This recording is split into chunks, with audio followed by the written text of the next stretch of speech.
How's it going, everyone? This is Mike, Gray 1951, back for another episode of Movies from A to Z.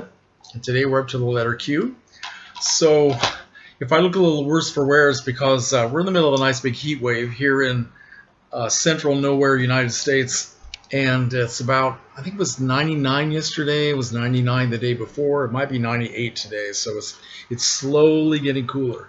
But since I live without air conditioning, it's a little bit uncomfortable. So I'm sweating like crazy. Can't seem to cool off very much. Drinking lots and lots of ice water, and I'm hoping I'll drop some weight, so that'll be good. Anyway, I'm not here to complain. I choose not to use air conditioning. It's my own choice. So, okay, letter Q today. I want to talk about this very interesting little sci-fi horror film called Queen of Blood. An American film, well, sort of an American film, from American International Pictures in 1966. Stars John Saxon, Basil Rathbone, who worked 2 days on the movie. Dennis Hopper is in it. An actress named Judy Meredith. And sort of a very brief walk-on by a famous name, Forrest J. Ackerman, who works in the film as a scientist who just kind of shows up in a scene, but he doesn't have any dialogue. And there's also an actress named Florence Marley, who plays the Queen of Blood. This takes place in the year 1990, which I guess is supposed to be the exciting future when humankind has established a space station on the moon, and also they've been going back and forth to Mars. They must have conquered warp drive or something.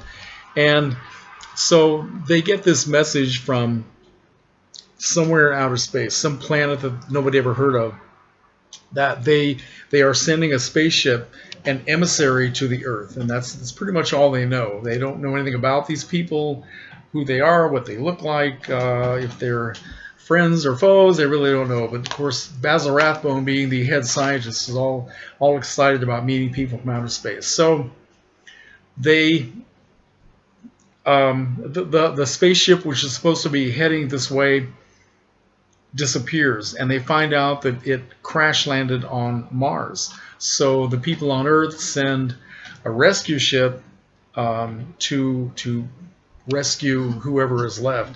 And the only person they find on there is this strange female creature played by Florence Marley, a woman with green skin and very strange looking eyes and kind of Bride of Frankenstein hair, and she doesn't communicate. She doesn't make any sounds, but she just kind of looks at everybody. Well, she looks at the men as if she's ready to just jump on them, and she looks at the one woman played by Judy Meredith as if she's just angry at having her in the room. Well, so as it turns out, this lovely creature from outer space is a vampire, and she starts drinking the blood of the different crew members. That's all I'm going to tell you.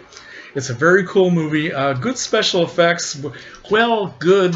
It depends on what you consider to be good. 1966. This was the same year that Star Trek, the original series, started out. So in my opinion, the special effects in this movie are very much like Star Trek, the original series, which to me is a good thing because I actually love that show. But here's what's strange about Queen of Blood. This movie was directed by a guy named, why are his glasses so crooked? Anyway, this movie was directed by a guy named Curtis Harrington, who wrote the story. Now, in making this film, he used footage from two older Russian science fiction films. One of them, I won't try to pronounce the Russian names, but one of them translates in English as A Dream Come True. And the other one is from the year 1959, and it was given the title Battle Beyond the Sun, and it was actually completely redone in 1962, I think by American International. Well, yeah, it had to be American International. So they actually took the whole film and they made an Americanized version of it. I'll talk about that in a minute. So they used the special effects, a lot of the scenes, crowd scenes, all kinds of things. But according to Curtis Harrington, what you see in Queen of Blood is at least 75 to 80% what he produced. Well, I'm not really sure if that's the truth, but it's a very cool film. John Saxon, as I said, a very interesting actor, been around for a long time, done a lot of variety of things, and it's great seeing Basil Rathbone. It's fun seeing Forrest J. Ackerman, the publisher of Famous Monsters of Filmland, just showing up very briefly with no dialogue, but it's just kind of cool to see him. I guess he appeared in quite a few movies during his 1960s heyday. This is a very fun film, and Florence Marley plays a very creepy villain, so it's really worth seeing. Now, Curtis Harrington was a very interesting director. He directed many other genre type films, primarily this one, Night Tide, from the year 1963. I think it was made earlier, but it was released in '63.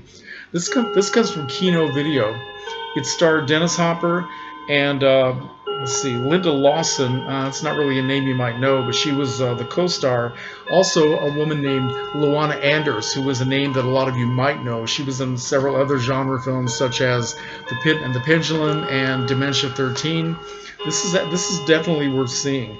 He also directed Voyage to the Prehistoric Planet, a film called Games in 1967.